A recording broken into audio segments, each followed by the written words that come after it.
Estamos ya en el último tema del segundo parcial, jóvenes, el cual se titula Hallar las medidas angulares y las razones entre los lados para determinar si dos triángulos son semejantes.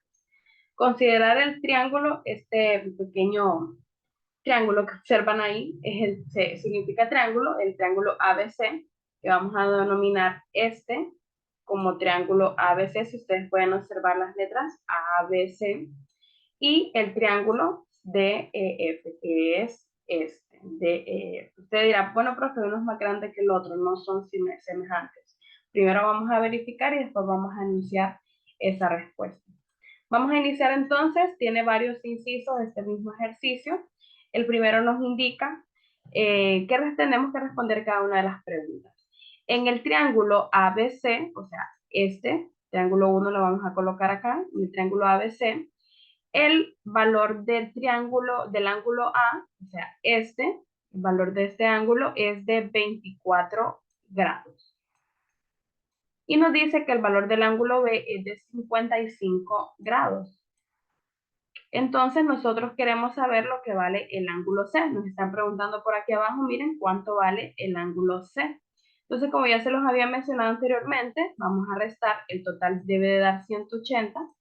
De 180 le vamos a restar el ángulo A, que vale 24, nos da 156, menos el ángulo B, que vale 55, y esto nos da un total de 101. Entonces, aquí la respuesta entonces, chicos, sería que el ángulo C mide 101 grados.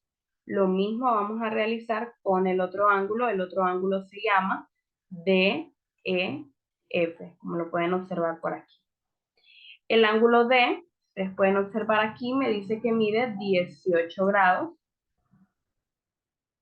El ángulo E mide 51 grados.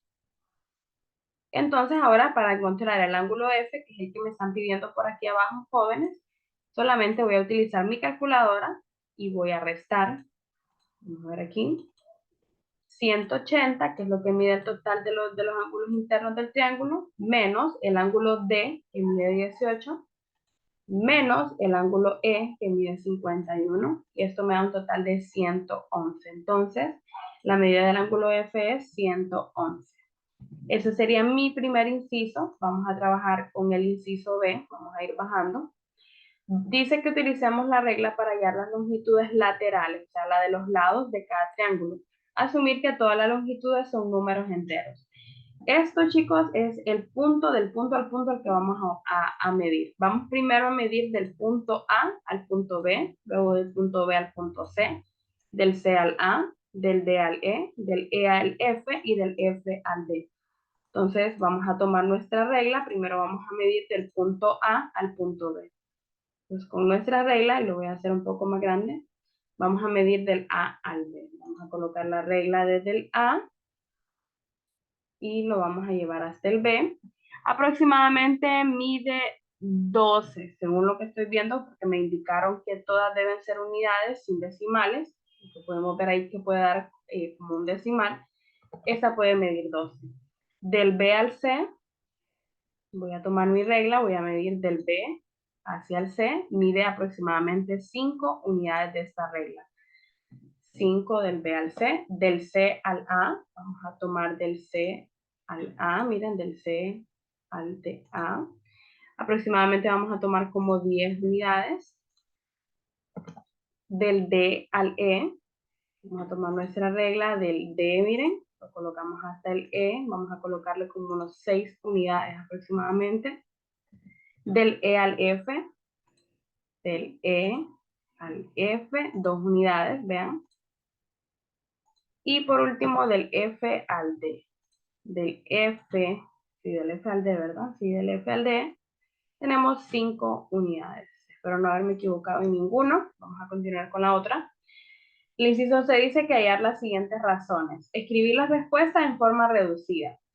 La medida del A al B dividido entre la medida del D al E. Vamos entonces a utilizar nuestra calculadora y vamos a dividir. La medida del A al B. La medida del A al B era 12. Entonces eso va a ir en nuestra calculadora. Dividido, por eso aparece la barra de quebrados, entre la medida del D al E. La medida del D al E es, que la tenemos, 6, entonces eso es lo que vamos a colocar. Dividido entre 6, eso nos da 2. Entonces la razón aquí es de 2. Vamos a continuar con la medida del B al C, que es de 5, dividido entre la medida del E al F, que es 2. Nos aparece como un número decimal, vamos a dejarlo como 2.5. Vamos a ver cómo nos lo lee como 2.5. Y por último, tenemos la medida del C al A, que es de 10, entre la medida del F al D, que es de 5. Esto nos da un total de 2. Y continuamos con lo último, que aquí es más que todo de análisis, chicos. Dice 3 pares de enunciados se muestran a continuación. En cada par seleccionar el enunciado verdadero. Entonces, vamos a ver acá. Tenemos 6 enunciados. Este primer par de enunciados, uno de esos dos es correcto. Este segundo par de enunciados, uno de estos dos es correcto. Y de este último par, uno de los dos es correcto. Entonces hay que elegir 3 enunciados, uno de cada par, porque uno de cada par es incorrecto. Empecemos con el primero. Los ángulos del triángulo ABC tienen las mismas medidas que los ángulos del triángulo DEF. Y el otro enunciado dice que no tienen las mismas medidas. Entonces nos vamos a ir hasta arriba para verificar si esto es correcto. Y estamos observando que no tienen las mismas medidas. Entonces, le presionamos la tecla D. Los ángulos del triángulo ABC no tienen las mismas medidas que el ángulo del triángulo DF. La siguiente, las razones entre las longitudes de los ángulos correspondientes son iguales entre sí. Ya observamos que no, ninguna de la razón es la misma, entonces por lo tanto, no. Y por último, ¿los triángulos son semejantes? Los triángulos no son semejantes. Vamos a presionar aquí, le vamos a dar clic en verificar y vamos a verificar que aquí es correcto. Muchas gracias.